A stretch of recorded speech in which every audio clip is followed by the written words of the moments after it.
Are you thinking your thoughts, or are your thoughts thinking you? Part 2. I'll just continue where I left off. Toss beliefs out the window going 66 miles per hour down a country road with all the windows down in the rain to wash them out, air them out and let them bounce. Expand beyond yourself so far that you literally find yourself out there, kicking up cosmic sand to a celestial tune. In my observations, minds are isolated islands of personal perception, and the construction built from the birth of experience, trial and error, but mostly what we are taught from family and conditioned to think through society, media, targeting of will and belief systems from more powerful and influential people, institutions or product creators. The feelings held of experiential reality are more subtle, but connects us deeply to one another, and everyone is immersed in it at all times, whether we are conscious of it or not, because it is a vibrational resonance reality in the unified field. The super you dwells here in the sublime fields of existence. But don't believe everything you think, but think so that you can have beliefs. Our minds isolate but inform. Our feelings are the unifier, and here we don't need conditioning, filters, education, or common experience to connect. Words aren't necessary when you utilize both in your being, in your interactions, and your self-expression.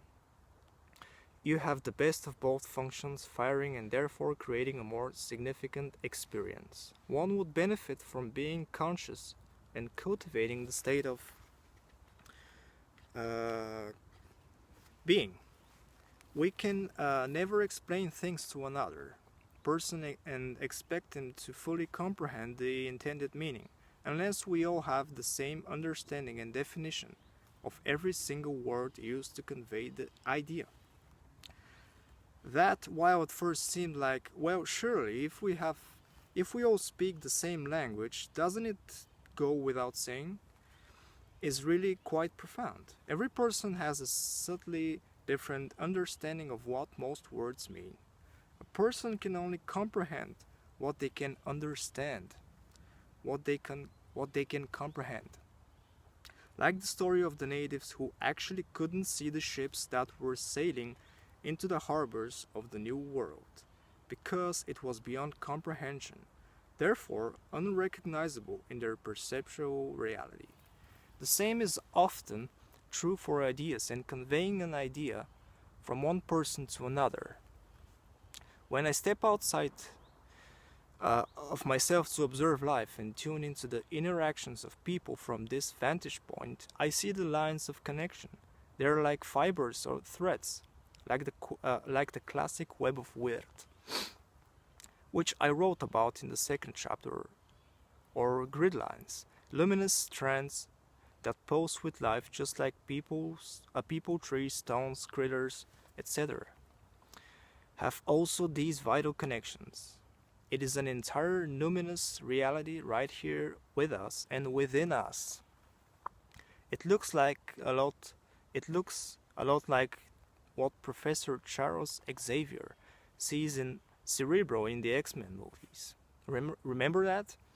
I do. Seriously though, are there any X-Men movies out there? I digress.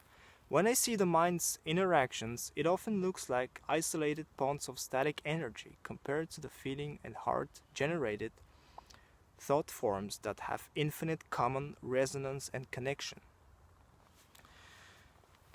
One is not better than the other, and they both serve the purpose beautifully. If kept in balance and used in the arena, they function best. So the super you can sort through these ideas brilliantly without the need for words, which are limiting and frustrating at times. The super you can tap into the unified field and resonate with any and everyone in order to find common ground.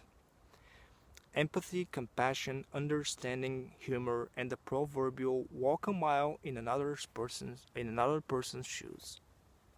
When we can unite the mental function with the feeling fields of our brothers and sisters, it miraculously creates instant bonds of love and deeper understanding beyond the use of words alone. Minds on their own often create dissension and misunderstanding. The key to our true thoughts is within us all. Reaching for it is easy, but finding it, son, that's the real philosopher's stone. And again, thanks for watching and see you next time. Available on Amazon. See ya.